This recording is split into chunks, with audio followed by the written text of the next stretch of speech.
ನಾಟಕನ ನಾಗೇಶ್ರೀ ಅಕ್ಕ ಪ್ರೇರಣೆಯಿಂದ ನಾನು ಇದನ್ನ ಮಾಡಿಸ್ಬೇಕು ಅಂತ ಅನ್ಕೊಂಡಿದ್ದು. ಅವಳಂಗೆ ನಾಟಕದ ಪುಸ್ತಕ ಗಿಫ್ಟ್ ಮಾಡಿದ್ದು. ಆಮೇಲೆ ಇದು ಇನ್ನೊಂದು ರೀತಿ ನಮ್ಗೆ ಹೃದಯಕ್ಕೆ ಹತ್ತಿರವಾಗಿದೆ. ಯಾಕಂದ್ರೆ ಇದು ಶಿಕಾರಿಪುರದಲ್ಲಿ ನಡೆದಂತ ಒಂದು ಘಟನೆ, ನಮ್ಮೂರ್ ಕಡೆ. ಸೊ ನಮ್ಮೂರ್ ಕಡೆ ನೀವು ಹೋದ್ರೆ ತುಂಬಾ ಜನ ಈಗ ಇರೋರು ಇದ್ರ ಬಗ್ಗೆ ಎಲ್ಲ ಬೇಕಾದಷ್ಟು ಮಾಹಿತಿ ಕೊಡ್ತಾರೆ. ಕೆಲವೊಂದು ಪುಸ್ತಕಗಳನ್ನ ಓದಿ, ಆಮೇಲೆ ಕೆಲವೊಂದು ಆಡಿಯೋ ಕೇಳಿ, ಹಳೆ ಆಡಿಯೋ ಕೇಳಿ, ಮತ್ತೆ ನಮ್ಮ ಆನ್ಸಿಸ್ಟರ್ಸ್ ಸ್ವಲ್ಪ ವಯಸ್ಸಾದವರು ನಮ್ಮ ಊರ್ ಕಡೆ ಇರೋರ ಹತ್ರ ಎಲ್ಲ, ಮತ್ತೆ ನನ್ನ ಕಸಿನ್ಸ್ ಹತ್ರ ಇದ್ರ ಬಗ್ಗೆ ಕೇಳಿ ಈ ನಾಟಕನ ಮಾಡಿಸ್ಬೇಕು ಅಂತ ಒಂದು ಪ್ರಯತ್ನ ಮಾಡಿದ್ದೀವಿ. ನಮ್ಮ ಇಡೀ ತಂಡ ಗಣೇಶನ ಪ್ರಾರ್ಥನೆ ಮಾಡ್ತಾ ನಾವು ಈ ನಾಟಕವನ್ನ ಪ್ರಾರಂಭಿಸ್ತಾ ಇದ್ದೀವಿ.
ತಾಲೂಕಿನ ಉಮದ್ವತಿ ನದಿಯ ದಂಡೆಯಲ್ಲಿರುವ ಗ್ರಾಮವೇ ಈಸೂರು.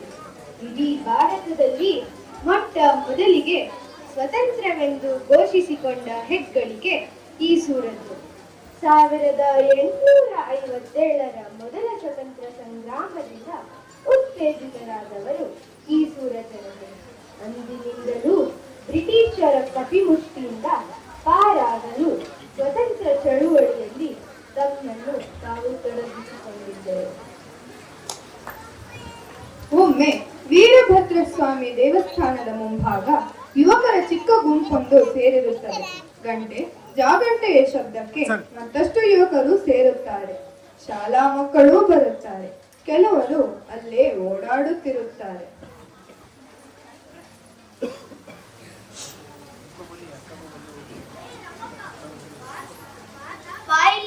ಪ್ರಭಾತ್ ಬೇರೆ ಮುಗಿಸ್ಕೊಂಡು ಕೆಲ್ಸಕ್ಕೆ ಹೋಗು. ಎಲ್ರು ಬಂದ್ರಪ್ಪ, ಮೊದಲು ಭಾರತ್ ಮಾತೆಗೆ ಜೈಕಾರ ಹಾಕಿ ಧ್ವಜವಂದನೆ ಮಾಡಿ ಆಮೇಲೆ ನಮ್ಮ ಕೆಲ್ಸಕ್ಕೆ ಹೋಗೋಣ.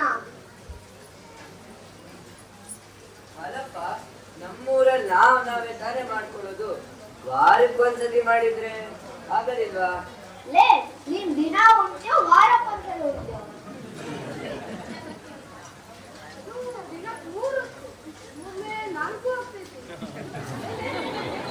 ಓ ಬನ್ನಿ ಬನ್ನಿ ಬಸವಣ್ಣನವರೇ, ಏನ್ ಸುದ್ದಿ ತಂದಿರಿ? ಎಲ್ರಿಗೂ ನಮಸ್ಕಾರ. ಶಿವಮೊಗ್ಗದಿಂದ ಬಹಳಷ್ಟು ಮಾಹಿತಿ ಬಂದಿದೆ. ಕ್ರಾಂತಿಕಾರರು ಸ್ವತಂತ್ರ ಚಳವಳಿ ಜೋರಾಗಿ ನಡೆಸಿದ್ದಾರೆ. ನಮ್ಮೂರಿನಾಗೂ ದಿನ ಪ್ರಭಾತ್ ಫೇರಿ ಆಗಲೇಬೇಕು. ನಕ್ಸಲ್ಲ ಸಾವುಕಾರ್ರೆ ದಿನ ನಡೀತೈತಿ. ಮೈಸೂರು ಸುತ್ತಲಿಗೆಲ್ಲ ಮಾದರಿ ಆಗ್ಬೇಕು.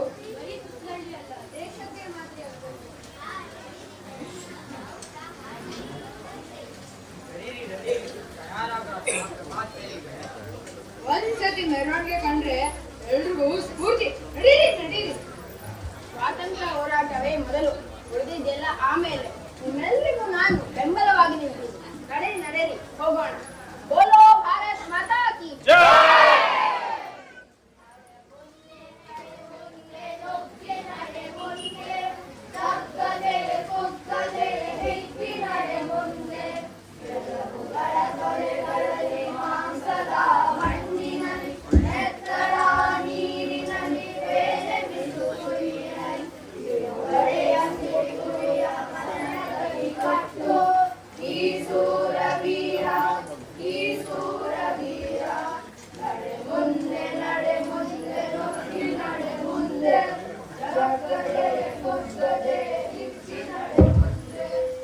ನಡೆ ಮುಂದೆ ನಡೆ ಮುಂದೆ ನುಗ್ಗಿ ನಡೆ ಮುಂದೆ, ಜಗ್ಗದೆ ಕುಗ್ಗದೆ ಹಿಗ್ಗಿ ನಡೆ ಮುಂದೆ.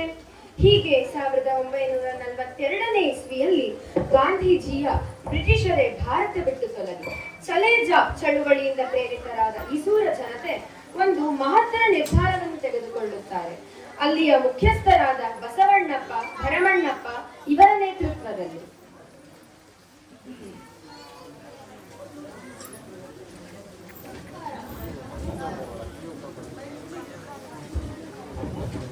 ಈ ಶುಭ ದಿನದಂದು ಒಂದು ತೀರ್ಮಾನವನ್ನು ನಾವೆಲ್ಲ ಸೇರಿ ಮಾಡೋಣ. ಇನ್ಮುಂದೆ ಯಾವನೊಬ್ಬ ಬ್ರಿಟಿಷ್ ಅಧಿಕಾರಿ ಈ ಸೂರನಿಗೆ ಕಾಲ್ ಇಡಂಗಿಲ್ಲ. ಈ ಸೂರು ಸ್ವತಂತ್ರ ಗ್ರಾಮ ಅಂತ ಘೋಷಿಸೋಣ. ನಮ್ದೇ ಅಧಿಕಾರಿಗಳನ್ನ ನೇಮಕ ಮಾಡ್ಕೊಳ್ಳೋಣ. ಈ ಸೂರು ಬ್ರಿಟಿಷ್ ಭಾರತದಿಂದ ಹೊರಗಿರುತ್ತೆ. ಇಲ್ಲಿ ನಮ್ದೇ ಸರ್ಕಾರ. ಏನ್ರಪ್ಪ? ಸರಿಯಾದ ತೀರ್ಮಾನ.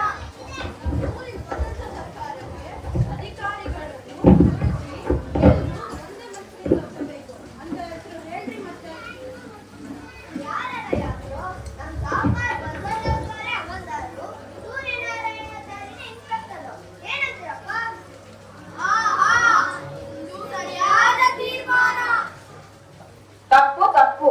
ಇದ್ರಲ್ಲಿ ದೊಡ್ಡವರು ಬೇಡ. ನಾವುಗಳಾದ್ರೆ ಸರ್ಕಾರದ ವಿರುದ್ಧ ಇದೀವಂತ ಜೈಲಿಗೆ ಹಾಕ್ತಾರೆ. ಆಮೇಲೆ ಮುಂದಿನ ಹೋರಾಟ ಹೆಂಗೆ?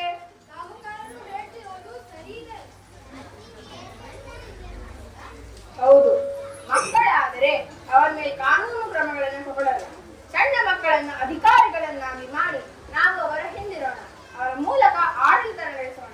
ಏನ್ರಪ್ಪ?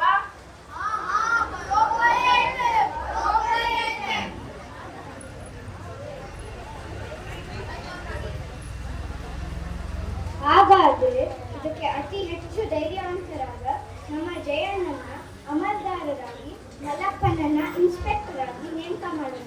ಏನಂತೀರಿ? ಹಂಗೆ ಆಗಲಿ. ಬೋಲೋ ಭಾರತ್ ಮಾತಾ ಕಿ.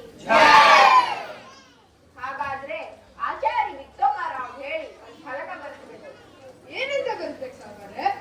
ಬೇಜವಾಬ್ದಾರಿ ಸರ್ಕಾರಿ ಅಧಿಕಾರಿಗಳಿಗೆ ಈ ಸೂರಿನ ಒಳಗೆ ಪ್ರವೇಶವಿಲ್ಲ. ಪ್ರವೇಶಿಸಿದರೆ ಅಂತ ಬಸ್ಸು. ಎಲ್ರಿಗೂ ಎಚ್ಚರಿಕೆ ಆಗಲಿ. ಇದು ಭಾರತ ದೇಶದಲ್ಲಿ ಮೊದಲು ಸ್ವಾತಂತ್ರ್ಯ ಕಂಡ ಗ್ರಾಮ ನಮ್ಮ ಈಸೂರು. ಇದು ಅಜರಾಮರವಾಗಿ ಉಳಿಬೇಕು. ಇನ್ಮೇಲೆ ಬೋಲೋ ಭಾರತ್ ಮಾತಾ ಕಿ ಜೈ ಘೋಷಣೆಯೊಂದಿಗೆ ಮತ್ತೊಂದು ಘೋಷಣೆ ಪ್ರಾರಂಭವಾಗಲಿ. ಹೇಳಿ ಭರಮಣ್ಣಪ್ಪನವರೇ. ಏ ಸೂರು ಕೊಟ್ಟರು ಈ ಸೂರು ಕೊಡೆವು. ಏ ಸೂರ ಕೊಟ್ಟರು ಈ ಸೂರ ಕೊಡೆವು. ಏ ಸೂರ ಕೊಟ್ಟರು ಈ ಸೂರ ಕೊಡೆವು. ಏ ಸೂರ ಕೊಟ್ಟರು ಈ ಸೂರ ಕೊಡೆವು.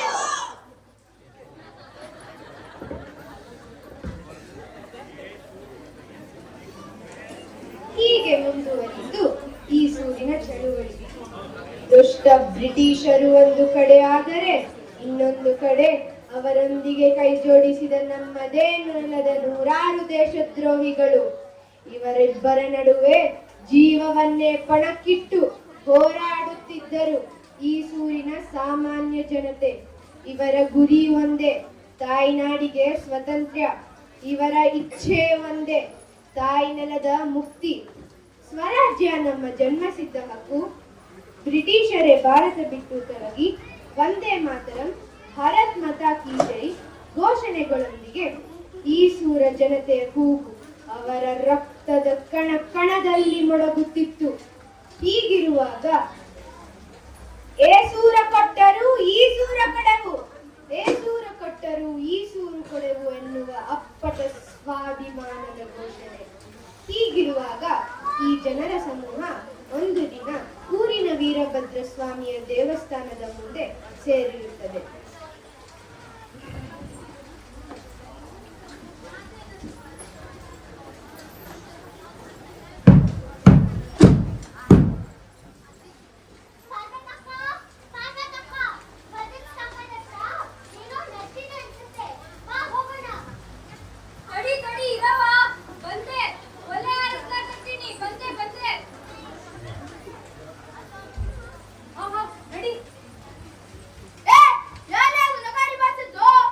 ಈ ನಗಾರಿನ ಬಾರಿಸಿದ್ದು ನಾನೇ.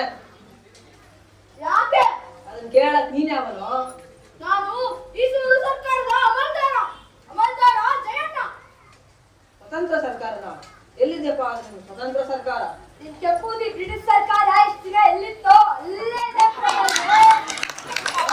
ನನಗೆ ಎದುರು ಜವಾಬ್ ಕೊಡ್ತೀಯ? ಯಾವನು ನೀನು? ನಾನು ಈ ಸೂರು ಸರ್ಕಾರದ ಸಬ್ ಇನ್ಸ್ಪೆಕ್ಟರ್ ಮಲ್ಲಣ್ಣ. ಜಾಸ್ತಿ ಮಾತಾಡದೆ ಬಂದ್ ಕೆಲಸ ಹೇಳ್ಬಿಟ್ಟು ಫುಲ್ ಹೋಗ್ತಾ. ಇವನು ಸಬ್ ಇನ್ಸ್ಪೆಕ್ಟರ್, ಇವನು ಅಮಲ್ದಾರ. ಯಾವ ಡೆಪ್ಟಿ ಕಮಿಷನರ್ ಅಪ್ಪ ನಿನ್ನೆಲ್ಲ ನೇಮಿಸಿದ್ದು? ಎಲ್ಲ ಐತೆ ಆರ್ಡರ್ ಕಾಪಿ. ಈ ಸೂರಿನ ಮಹಾ ಪ್ರಜೆಗಳೇ ನೇಮಿಸಿದ್ದಾರೆ. ಈ ನಮ್ಮದೇ ಸರ್ಕಾರ, ನಾವೇ ಅಧಿಕಾರಿಗಳು. ನಿಮಗೆ ಹೇಳಿದ ಸ್ವತಂತ್ರ ಸರ್ಕಾರ ಅಂತೆ, ಸ್ವತಂತ್ರ ಸರ್ಕಾರ. ಹಾ, ಹೊರಡ್ರಿ ಅಲ್ಲಿಂದ. ಓಯ್ ಪಟೇಲ್, ಸೊಕ್ಕಿನ ಮಾತು ನಮ್ಮ ಹತ್ರ ನಡೆಯಲ್ಲ. ಕಂಡ್ಬಿಟ್ರೆ ಹೆದರ್ಕೊಂಡು ಕೂತ್ಕೊಳಕ್ ನಾವು ನಿಮ್ ಗುಲಾಮ್ರು ಅಲ್ಲ. ನಾವು ಸ್ವತಂತ್ರ ಈ ಸೂರಿನ ಪ್ರಜೆಗಳು. ನೆನಪಿರ್ಲಿ ಪಟೇಲ್ರೆ, ಇದು ನಮ್ ಗ್ರಾಮ, ಇಲ್ಲಿ ನಮ್ದೇ ರೂಲ್ಸು. ಅಲ್ಲಿರೋ ಬೋರ್ಡು ಕಣ್ಣು ಕಾಣ್ತಿದೆ ತಾನೇ ಪಟೇಲ್ರೆ? ಏ ಸೂರ ಕೊಟ್ಟರು ಈ ಸೂರ ಕೊಡೆವು. ಬೇಜವಾಬ್ದಾರಿ ಸರ್ಕಾರಿ ಅಧಿಕಾರಿಗಳಿಗೆ ಈ ಸೂರಿನಲ್ಲಿ ಪ್ರವೇಶವಿಲ್ಲ. ಪ್ರವೇಶಿಸಿದರೆ ಪ್ರವೇಶ ಮಾಡಿದವಲ್ಲ ಏನ್ರ ಮಾಡ್ತೀರಾ? ಅಂದ್ರೆ ನೀವು ಬೇಜವಾಬ್ದಾರು ಅಂತ ಒಪ್ಕೊಂಡ್ರಿ. ಬ್ರಿಟಿಷರ ಗುಂಡಿಗೆ ಹೆದ್ರಲ್ಲ, ನಿಮ್ ಕೂಗಕ್ಕೆ ಹೆದರ್ತೀವ. ನೀವ್ ಅಷ್ಟೇ ಬಾಗಿಲ್ ಕಡೆಯಿಂದ ಬಂದಿಲ್ಲ ಅಂತ ಕಾಣುತ್ತೆ. ಇನ್ನೆಲ್ಲ ನಸಳ್ಕೊಂಡ್ ಬಂದಿರ್ತೀರಿ. ಅಷ್ಟೇ ಬಾಗಿಲ್ ಕಡೆಯಿಂದ ಬಂದಿದ್ರೆ ಅಲ್ಲಿರೋ ನಮ್ ಸೈನಿಕರು ಕೈ ಕೊಡ್ತಿದ್ರು. ಗಾಂಧಿ ಟೋಪಿ ಇಲ್ದೆ ಊರೊಳಗ್ ಬರ ಯಾವ ಅಧಿಕಾರಿನೂ ಸುಮ್ನೆ ಬಿಡ ಅಂತ ನಾವ್ ಅವ್ರಿಗೆ ಆದೇಶ ಕೊಟ್ಟಿದ್ದೀವಿ. ನಾವು ಅಕ್ಷಲ್ ಬಾಗಲ್ ಕಡೆಯಿಂದ ಬಂದಿಲ್ಲ ಅಂತ ಇಷ್ಟು ಸರಿಯಾಗಿ ಹೇಳ್ಬಿಟ್ಟೆ. ನೋಡಿ ಅಣ್ಣ, ನಾವು ಸ್ಮಶಾನದ ದಾರಿಯಿಂದ ಬಂದದ್ದು. ಅಲ್ಲಿ ಕಾವಲ್ಗಾಯಿ ಅವರು ಯಾರು ಇರ್ಲಿಲ್ಲಪ್ಪ. ನೋಡಿ ಏಯ್ ಸುಮ್ನಿರೋ ಶಾಣೋಗ. 3 ಕಾಸಿಗೆ ಬೆಲೆ ಇಲ್ದಿರೋ ಬೋರ್ಡ್ ಹಾಕ್ಬಿಟ್ರೆ ನಾನು ಹೆದರ್ಕೊಂಡ್ಬಿಡ್ತೀನಾ? ಈಗ ನೋಡಿಗ ಬೋರ್ಡ್ ಅನ್ನು ಹೆಂಗ್ ಕಿತ್ತು ಬಿಸಾಕ್ತೀನಿ. ಬೋರ್ಡ್ ಏನಾದ್ರು ಕೈ ಹಾಕಿದ್ರೆ ಪ್ರಣಾಮ ಮಾಡ್ತಿರಲ್ಲ.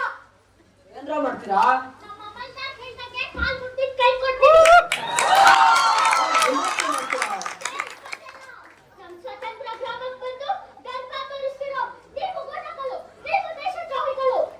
ಬಾಯಿ ಗುಂಡಾಗಳಂತಂದು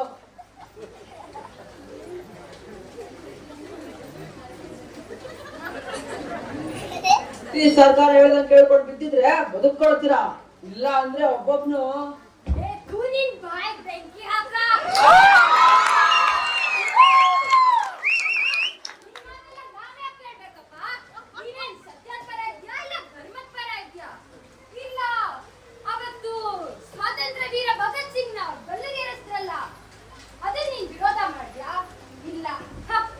ಈ ದೇಶಕ್ಕೆ ವಿಶ್ವಾಸಿತ ಸೈಮನ್ ಆಯೋಗನ ವಿರೋಧ ಮಾಡಿದ್ರಲ್ಲ ಲಾಲಾ ಲಜಪತ್ ರಾಯ್, ಅವರನ್ನ ರೈಲ್ವೆ ನಿಲ್ದಾಣದಲ್ಲಿ ಹೊಡೆದು ಸಾಯಿಸಿದ್ರಲ್ವಾ? ಅವಾಗ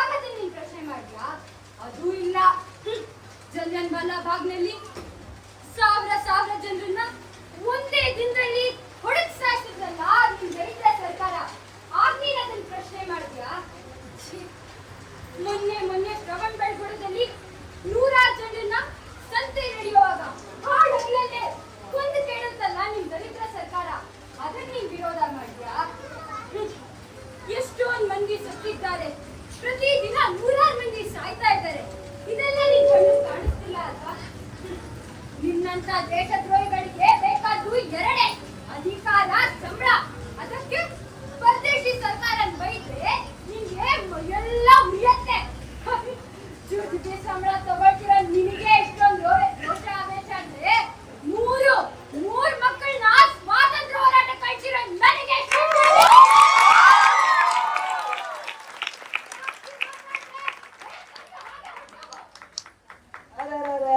ಮುದ್ದೆ ಬೆಳೆಸ್ಕೊಂಡು ಮಳೆ ಇರೋದ್ ಬಿಟ್ಟು ಮಳೆ ಎಲ್ಲ ಒದ್ರಾಗ ಬಂದೈತೆ ಎಲ್ಸೋ. ಈಗಲೇ ಚಾನ್ಸ್ ಸಿಕ್ಕಲ್ಲಿ ಹೊಳ ಹಾಕ್ಸ್ಬಿಡ್ತಾರೆ. ಅಯ್ಯೋ ಮಾಡ್ತೀರಾ ನೀವು ಗುಂಡಗಳು, ಹೊಲಗೇಡಕರು, ರಂಗೇ ತೋರರು.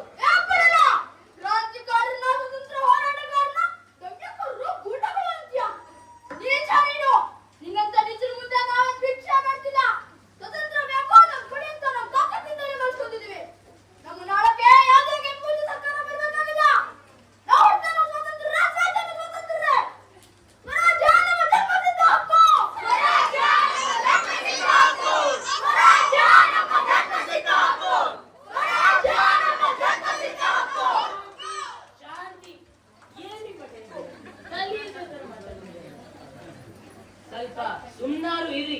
ಅವರು ಹೇಳ್ತಾ ಇರೋದ್ರಲ್ಲಿ ತಪ್ಪಾದ್ರೂ ಏನೈತೆ ಹೇಳಿ? ಅವರಿಗೆ ಬೇಕಾಗಿರೋದು ಸ್ವತಂತ್ರ, ಅದನ್ನ ಹೇಗೋ ತಗೊಳದ್ ಮನ್ಸ್ ಮಾಡಿದಾರಪ್ಪ. ಈಗ ನಮಗ್ ಬೇಕಾಗಿರೋದಾದ್ರೂ ಏನ್ರಿ ಹೇಳ್ರಲ್ಲ, ಅಷ್ಟರ ವಿಚಾರ ಮಾಡ್ರಿ. ಕಂದಾಯ ಮತ್ತ ನಮ್ ಕಂದಾಯ ನಾವು ಇಸ್ಕೊಂಡು ನಮ್ ಪಾಡಿಗೆ ನಾವು ಹೊರಟೋಗೋಣ ಬನ್ನಿ. ಸುಮ್ನೆ ನಮ್ನವ್ರ ಹತ್ರನೇ ಯಾಕೆ ಜಗಳ ಬೇಕು ಹೇಳ್ರಲ್ಲ. ಇದೇ ಬರ ಮಾತಾಡ್ತಿರಲ್ಲ. ಯಾವ ಕಂದಾಯನಪ್ಪ? ಅಮಲ್ದಾರ್ರಿ, ವರ್ಷಕ್ ಒಂದ್ಸತಿ ಕಟ್ಟೋ ಕಂದಾಯ ಇದು. ಇದೆಲ್ಲ ನಿಮಗ್ ತಿಳಿಯಂಗಿಲ್ಲ. ನಾವು ದೊಡ್ಡವ್ರ ಹತ್ರ ಮಾತಾಡ್ತೀವಿ, ಯಾಕೆ ಬೇಕು ನಿಮಗೆಲ್ಲ ಈ ವಿಷಯ? ಇಲ್ಲಿ ದೊಡ್ಡವರು ಚಿಕ್ಕವರು ಅಂತ ಏನೂ ಇಲ್ಲ. ಇಲ್ಲಿರೋ ಎಲ್ಲರೂ ಸ್ವತಂತ್ರ ಈ ಸೂರಿನ ಸ್ವತಂತ್ರ ಪ್ರಜೆಗಳು. ನಾವು ಯಾವನಿಗೂ ಕಂದಾಯ ಕಟ್ಟಲ್ಲ. ಇದು ನಮ್ಮ ಭೂಮಿ, ನಮ್ಮ ಜಮೀನು. ಇಲ್ಲಿ ಬೆಳೆ ಬೆಳೆಯೋರು ನಾವೇ, ಉಣ್ಣೋರು ನಾವೇ. ಇಲ್ಲಿ ಕೆಲಸ ಮಾಡೋರು ನಾವೇ, ಸಂಬಳ ಪಡೆಯೋರು ನಾವೇ. ಹೋಗಿ ಇಲ್ಲಿಂದ. ನಿಮ್ಮ ಅನಿಷ್ಟ ಬ್ರಿಟಿಷ್ ಸರ್ಕಾರಕ್ಕೆ ಹೇಳಿ ಹೋಗಿ, ಈ ಸೂರಿಂದ ನಾವು ಕಂದಾಯ ಕಟ್ಟಕ್ಕಿಲ್ಲ ಅಂತ ಕೇಳಕ್ ಬಂದ್ರು ನಿಮ್ ಬ್ರಿಟಿಷ್ ಸರ್ಕಾರದ ಪಣ ಮಾಡಿಲ್ಲ ಅಂತ ಹೇಳ್ರಿ. ಅಮಲ್ದಾರ್ರಿ, ಹಂಗ ಅನ್ಬಾರ್ದು ನೋಡ್ರಿ. ಏನಂದ್ರೆ ಕಂದಾಯ ಕಟ್ಟದೆ ಹೋದ್ರೆ ಪೊಲೀಸರು ಬರ್ತಾರಲ್ಲ. ಪೊಲೀಸ್ ಆದ್ರೂ ಬರ್ಲಿ, ಪರದೇಶಿ ಸರ್ಕಾರ ಆದ್ರೂ ಬರ್ಲಿ, ನಾವೆಲ್ಲ ಕಂದಾಯ ಕಟ್ಟಕ್ಕಿಲ್ಲ. ನಮ್ಮೂರ್ನೊಳಗೆ ಕಾಲಿಡ್ಬೇಕಾದ್ರೆ ನಮ್ ಅಪ್ಪಣೆ ಬೇಕು. ಅಪ್ಪಣೆಯಿಂದ ಬಂದ್ರೆ ಸಾಕ್ಷಾಸ್ತಿ ಮಾಡ್ಬೇಕಾಗತ್ತೆ. ಹುಷಾರ್. ದರಿದ್ರ ಸರ್ಕಾರ ಕೈ ಚಾಚ್ಕೊಂಡಿರೋದನ್ನ ಬಿಟ್ಟು ರಾಜೀನಾಮೆ ಬಿಸಾಕಿ ಸ್ವತಂತ್ರ ಚಳವಳಿ ಸೇರ್ಕೊಳ್ಳಿ ಬನ್ನಿ ಪಟೇಲ್ರೆ. ಹೆಚ್ಚು ನಾಯಿ ಬೆಂದಿ ಚೂರಿ ಹಾಕ್ತಿದ್ದೀರಲ್ಲ, ನಾಚಿಕೆ ಆಗಲ್ರಿ ಪಟೇಲ್ರೆ.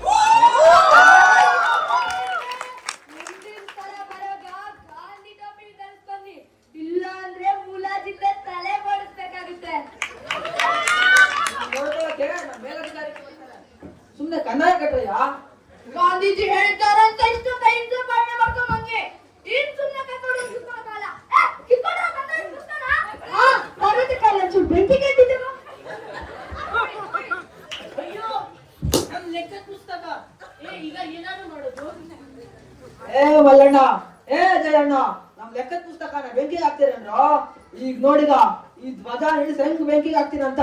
ಏ ಶಾನುವ, ಇಳಿಸಲೇ ಆ ಧ್ವಜನ.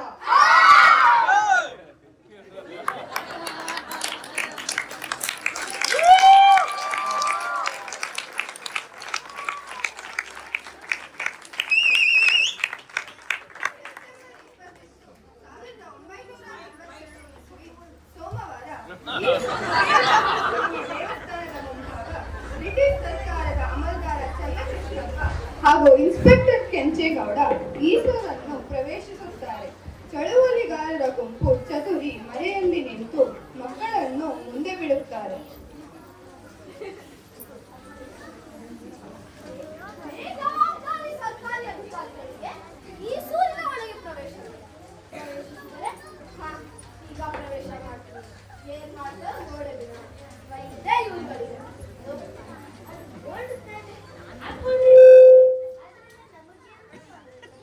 ಮಾಡೋದೆಲ್ಲ ಮಾಡ್ಬಿಟ್ಟು ಈಗ ಬಚ್ಚಿಟ್ಕೊಂಡಿದ್ದಾರೆ. ಎಲ್ಲಿ ಅವರು ಕರೆಯೋಣ? ಸ್ವಾಮಿ, ಈ ಸುಳ್ಳು ಈಗ ಸ್ವತಂತ್ರ ಗ್ರಾಮ. ಇಲ್ಲಿ ಯಾರು ನಿಮ್ಮ ಮಾತಾ ಕೇಳಕ್ಕಿಲ್ಲ. ಇಲ್ಲಿ ಬರೋರು ನಮ್ಮ ಕೆಲವು ನಿಯಮಗಳನ್ನ ಪಾಲಿಸ್ಬೇಕು. ಯಾರಪ್ಪ ನೀನು? ಹೇಳು, ನಾವೇನ್ ಮಾಡ್ಬೇಕು? ಹಾಗಾದ್ರೆ ಏನಿದು? ಗೌಡ್ರೆ, ಮಕ್ಕಳವರು ಬಿಡಿ. ನಾನು ಈ ಸೂರು ಸರ್ಕಾರದ ಅಮಲ್ದಾರ ಜಯಣ್ಣ. ನಾನು ಈಸೂರು ಸರ್ಕಾರದ ಸಬ್ ಇನ್ಸ್ಪೆಕ್ಟರ್ ಮಲ್ಲಪ್ಪಯ್ಯ. ಕೇಳಿ ನಮ್ ರೂಲ್ಸು. ಮೊದ್ಲು ಊರೊಳಗ್ ಬರ್ಬೇಕಾದ್ರೆ ಗಾಂಧಿ ಟೋಪಿ ಧರಿಸ್ಬೇಕು. ಅಷ್ಟೇ ತಾನೆ? ಕೊಡ್ರಿ, ನಾನ್ ಕೊಡ್ತೀನಿ.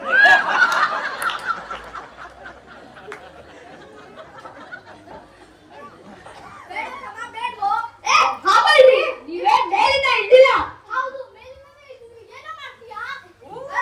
ಅಯ್ಯೋ ಗೌಡ್ರೆ, ರಿವಾಲ್ವರ್ ಎಲ್ಲ ಎಂತಂದ್ರಿ? ಹೇಳಿಲ್ವಲ್ಲ ನಿಮ್ಗೆ ನಿಧಾನವಾಗಿ ನಾವು ಕೆಲಸ ಸಾಧಿಸ್ಕೊಂಡ್ ಬರೋಣ ಅಂತ? ಸುಮ್ಮನಿರಿ. ಗೌಡ್ರೆ!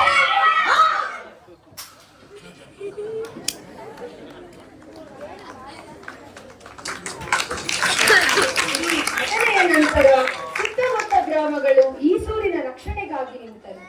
ಈಸೂರ ರಕ್ಷಣೆಗೆ ನಿಂತಿರುವ ಸಾವಿರಾರು ಜನರನ್ನು ಚದುರಿಸಿದರೆ ಮಾತ್ರ ಗೆಲುವು ಎಂದುಕೊಂಡು ಜನರನ್ನು ಚದುರಿಸಲು ಬ್ರಿಟಿಷರು ಒಡೆದು ಆಳುವ ನೀತಿಯನ್ನು ಬೆಳೆಸಿಕೊಂಡರು. ಪಿತೂರಿ ಮಾಡಿ ಸುತ್ತಲೂ ಹಳ್ಳಿಗಳ ಜನರು ಅವರವರ ಸ್ವಸ್ಥಾನಕ್ಕೆ ಹಿಂತಿರುಗುವಂತೆ ಮಾಡಿದರು. ಚಳುವಳಿಯ ಪ್ರಮುಖ ನಾಯಕರಾದ ಸಾಹುಕಾರ್ ಬಸವಣ್ಣಪ್ಪ, ಹಾಲಪ್ಪ ಮುಂತಾದವರು ಕೆಲಕಾಲ ಊರು ಬಿಡುವುದೆಂದು ನಿರ್ಧರಿಸಿ ಹೊರಟರು.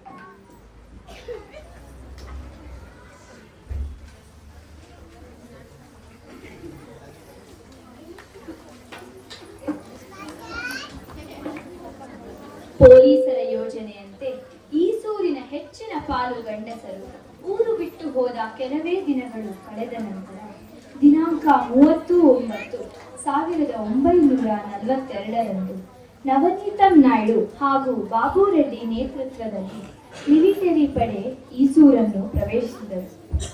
ಬಸವಣ್ಣಪ್ಪರವರ ಮನೆಗೆ ಬೆಂಕಿ ಹಚ್ಚಲಾಯಿತು. ಬೇರೆ ಬೇರೆ ಊರುಗಳಲ್ಲಿ ಅಡಗಿದ್ದ ಈಸೂರಿನ ಸ್ವಾತಂತ್ರ್ಯ ಹೋರಾಟಗಾರರನ್ನು ಹುಡುಕಾಡಿ ಬಂಧಿಸಿದ ಪೊಲೀಸರು ಅವರನ್ನೆಲ್ಲ ಶಿಕಾರಿಪುರದ ಲಾಕಪ್ನಲ್ಲಿ ಇಟ್ಟು ಚಿತ್ರಹಿಂಸೆ ಕೊಟ್ಟರು.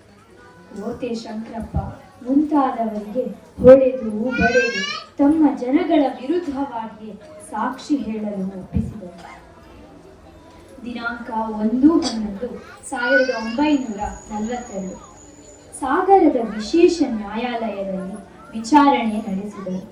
ಅಂತೆಯೇ ತೀರ್ಪಿನಲ್ಲಿ ನ್ಯಾಯಾಲಯ ಕಮ್ಮಾರ ಗುರಪ್ಪ, ಮಲ್ಲಪ್ಪ, ಸೂರ್ಯನಾರಾಯಣಾಚಾರಿ, ಹಾಲಪ್ಪ ಮತ್ತು ಜಿನ್ನಳ್ಳಿ ಶಂಕರಪ್ಪ ಅವರ ಮರಣದಂಡನೆಯನ್ನು ಖಾಯಂ ಮಾಡಿ ಉಳಿದ 6 ಜನರಲ್ಲಿ ನಾಗೇಶಾಚಾರಿ ಜೀವಾವಧಿ ಶಿಕ್ಷೆ, ಉಳಿದವರಿಗೆ 10 ವರ್ಷ ಕಠಿಣ ಶಿಕ್ಷೆಯನ್ನು ವಿಧಿಸಲಾಯಿತು. ಚಳುವಳಿಯಲ್ಲಿ ಭಾಗವಹಿಸಿದ ಚಿಕ್ಕ ಮಕ್ಕಳನ್ನು ಪರಿಗಣಿಸಿ 3 ವರ್ಷ ಸಾದಾ ಶಿಕ್ಷೆ ವಿಧಿಸಿತು. ದಿನಾಂಕ 8/3/1943 ಗುರಪ್ಪ ಮತ್ತು ಮಲ್ಲಪ್ಪನವರನ್ನು ಅದೇ 9ನೇ ತಾರೀಕು ಸೂರ್ಯನಾರಾಯಣಾಚಾರಿ ಮತ್ತು ಹಾಲಪ್ಪ, ಮರುದಿನ 10ನೇ ತಾರೀಕು ಶಂಕರಪ್ಪನವರನ್ನ ಗಲ್ಲಿಗೇರಿಸಲಾಯಿತು.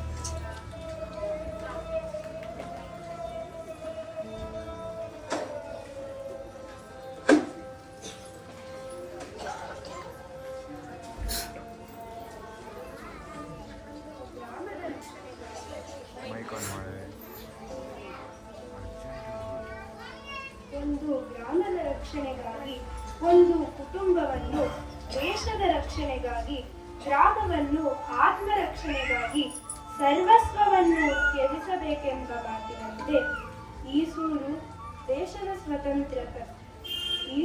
ದೇಶದ ಸ್ವಾತಂತ್ರ್ಯ ತನ್ನ ಸರ್ವಸ್ವವನ್ನು ತ್ಯಾಗ ಮಾಡಿತು.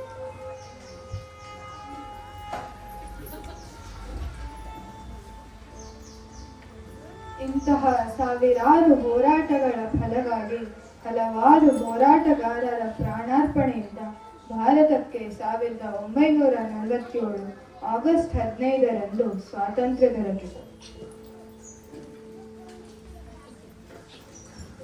ಕವಲೆ ದುರ್ಗದಲ್ಲಿ ತಲೆಮರೆಸಿಕೊಂಡಿದ್ದ ಸಾಹುಕಾರ ಬಸವಣ್ಣಪ್ಪನವರು ಎಲ್ಲಿ ಹೋದರು, ಯಾವಾಗ ಪ್ರಾಣ ಬಿಟ್ಟರು ಎಂಬುದು ಇಂದಿಗೂ ತಿಳಿದು ಬಂದಿಲ್ಲ.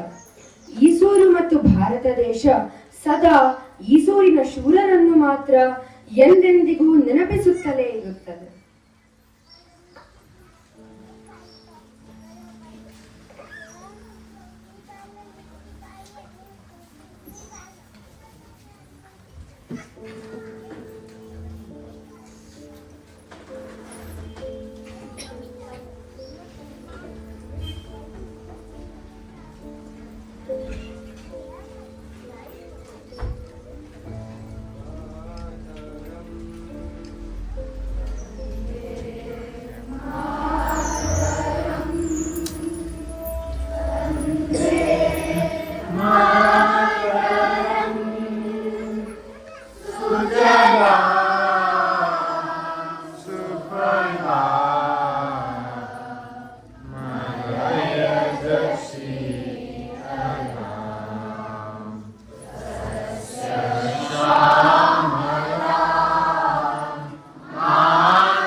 वैरोम शांत होगा। दिगंत पटेला, श्रीवर ರಂಗಪ್ಪ, ನಳಿನ್ ಬಸವಣ್ಣಪ್ಪ, ರಂಜನ್ ಚಳುವಳಿಗಾರರು, ಚಳುವಳಿಗಾರರು,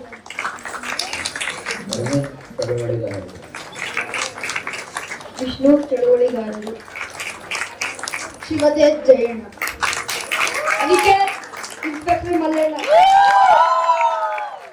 ಸುರೇಶ್ರೀ ಸೀತಮ್ಮ, ಭುವನಾನಿಧಿ ನಿರೂಪಕಿ, ಅದಿತಿ ನಿರೂಪಕಿ, ಯೋಗೇಶ್ವರಿ ಚಳುವಳಿಗಾರರು, ಮಲ್ಲಪ್ಪ,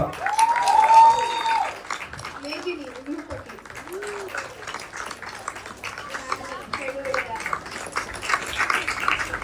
ಪ್ರಣತಿ ನಿರೂಪಕ,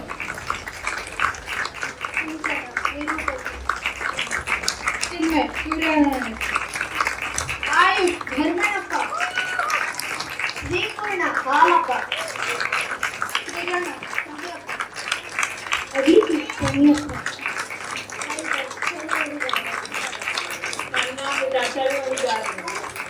ಕೈನ ಗುರಪ್ಪ, ವೈರವಿ ಇನ್ಸ್ಪೆಕ್ಟರ್ ಕೆಂಚೇಗೌಡ, ಮೇಧ ಅಮರ್ದಾಸ್ ಚನ್ನಕೃಷ್ಣಪ್ಪ, ಸುದೇವಿ ಪಾರ್ವತಕ್ಕ,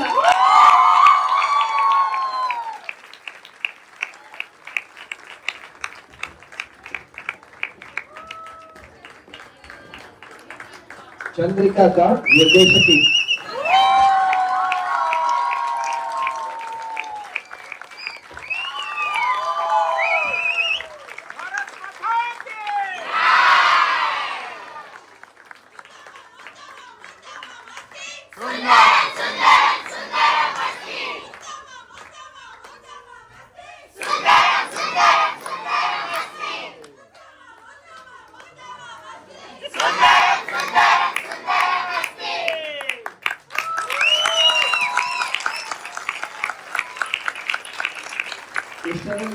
नाट्यश्री का प्रेरणा गायकी